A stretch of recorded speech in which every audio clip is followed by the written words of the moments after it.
ായിട്ട് പറഞ്ഞാൽ ഇന്ത്യയിൽ ഇന്ന് 2000-ഓളം എത്നിക് ഗ്രൂപ്പുകളുണ്ട്.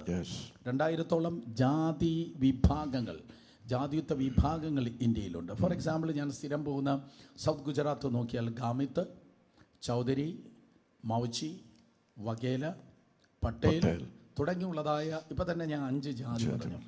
സോ ഇങ്ങനെ ഇന്ത്യയിൽ 2000 ജാതിക്കാരുണ്ട്. 2000 ജാതിക്കാർ എത്നിക് ഗ്രൂപ്പുണ്ട്. അപ്പോൾ ഈ 2000 ജാതിക്കാരെ സഭയിൽ കൊണ്ടുവരാൻ ഒറ്റ വാതിലേ ഉള്ളൂ. നോഹയുടെ പെട്ടകത്തിന് ഒറ്റ വാതിലേ ഉള്ളൂ. ഈ പല വാതിലുകൾ ഉണ്ടായിരുന്നെങ്കിൽ നമ്മുടെ ആൾക്കാർ ഇതുവഴി, അവരെ ആൾക്കാർ അതുവഴി, ആ ആദിവാസി അതുവഴി, ആ വേടൻ ഏറ്റവും പിന്നിലൂടെ എന്ന് നമുക്ക് പറയാമായിരുന്നു. പക്ഷെ നോഹയുടെ പെട്ടകത്തിന് ഒറ്റ വാതിലേ ഉള്ളൂ. മനസ്സിലായേ?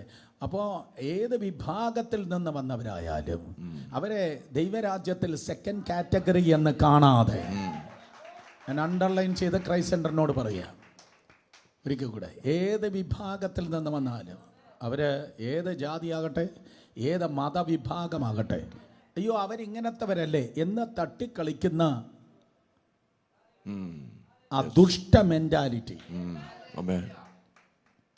ആ ദുഷ്ട മെന്റാലിറ്റി, അവരെങ്ങനെയല്ലേ, നിങ്ങൾക്ക് എങ്ങനെയാ വേറൊരാളിനെ ചവിട്ടി തേക്കാൻ പറ്റുന്നത്? മറ്റൊരാളിനെ തുറച്ചു നോക്കാൻ എങ്ങനെയാ നിങ്ങൾക്ക് പറ്റുന്നത്? കാരണം അതൊക്കെ കർത്താവിൻ്റെ ഭാഗമാകുന്ന, കർത്താവിൻ്റെ ശരീരമാകുന്ന ഒരാളിനെ നമ്മളിങ്ങനെ തുറച്ചു നോക്കുക, കർത്താവിനെയാണ് നോക്കുന്നത്. ശൗലേ നീ എൻ്റെ സഭയെന്നല്ല, നീ എന്നെ ഉപദ്രവിക്കുകയാണ്. മനസ്സിലായോ? വിധിക്കരുത്, എന്നാൽ നീയും വിധിക്കപ്പെടുകയില്ല.